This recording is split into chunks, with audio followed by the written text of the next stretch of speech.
So the Miami Heat ditched their Vice jerseys and have now become the hottest team in the NBA. Just going on, so the Miami Heat have their awesome Vice jerseys, and the last two home games, they even though they had the court, which is the Vice court, they decided not to wear their Vice jerseys, and they were supposed to, and decided to wear their red alternate uniforms, and they've gone on a 2 game win streak after losing like 6 or 7 games in a row in the Vice jerseys. So I know people don't like to say that, oh, it's not the uniform, it's not the uniform, but I still think the uniform has some effect on how the players feel on the court or on the field or on the ice. Um, Now, would you say it's the feel of the uniform itself, or would you say Players are it? it's just that players are so superstitious. I mean, Yeah. after a while, like maybe maybe it did have some sort of psychological effect where they're like, okay, we're not in these awesome as they may be, but in these Vice uniforms, they at least look a little differently. They got that stink of the losses off of them, and I don't know. I think it affects the way people play, but hopefully that works for the Marlins. But that's an aside. But no, but it's still the Miami Heat are in this weird position that they're in. They're in this NBA that doesn't play to the style or to the. They don't have the personnel to play the style that the NBA is going to. This run and guns type of stuff. They have all these big men, which the big men are no longer a hot commodity in the NBA. The Heat have three big men: Bam Adebayo, Kelly Olynyk, Hassan Whiteside.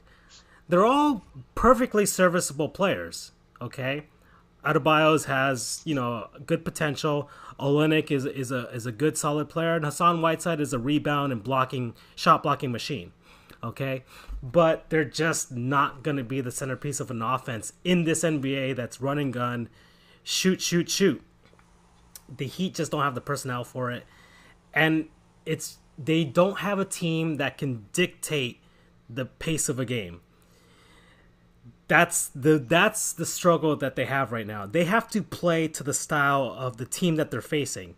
They did it pretty okay with the Utah Jazz, even though they barely hung on to that game.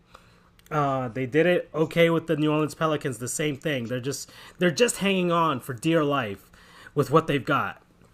And the Heat are just going to be that team, the team that's going to hang on for dear life and hope beyond all hope that they can hold it together and maybe catch a good team on a bad night and kind of at least be toe to toe with their lesser foes in the Eastern Conference and make the playoffs. And even though I am on Team Tank, there's still a part of me because the end of that Jazz game with Dwayne Wade flying into Alexander Barkov's face, there's still a part of me that just wants to see him win and have one last playoff series.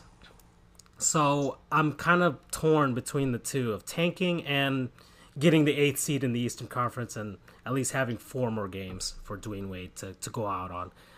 Because even Kobe didn't have that. So, I don't know.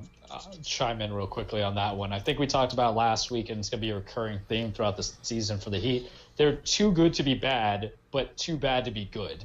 That's where we get the milling, and that's where the victories come in. I think what happens is they're just gelling at the right time. I'll miss the Vice jerseys because of how cool they look, but hey, get behind whatever momentum you need to win because it's a very winnable 8th, 7th, or 6th seed. No one's really standing out in the bottom of the 6 through 8 for either conferences, to be honest with you, that scream that the Heat can't do it. And we're a quarter of the way done.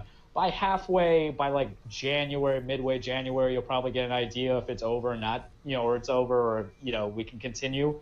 But there's still a chance, and you're right. You want to let Wade, who has done everything for you, get a chance to have that perfect swan song because the guy took the veterans minimum. He's still being the face of the franchise. He's being humble. He's teaching the guys, play hard for your dude. Just as you play hard for Spoelstra, play hard for Wade. Because that guy is basically acting as, he's acting as your secondary coach to help you learn. Same way, Haslam's just in there advising guys to develop. Wade's doing it too. He's just in more of a spotlight. And look, if you can't make it to the playoffs and you're in that last game, even though Wade shouldn't be shooting 50 shots a game, let him go out like Kobe. I don't care, because it's going to be the last time we see somebody who's a surefire Hall of Famer.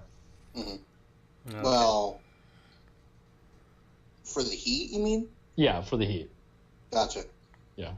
Yeah, I was going to say, there are a lot of surefire Hall of Famers. No, I mean just for your legacy. Let him have that Kobe moment if you're not in the playoffs. Yeah. Going into the future.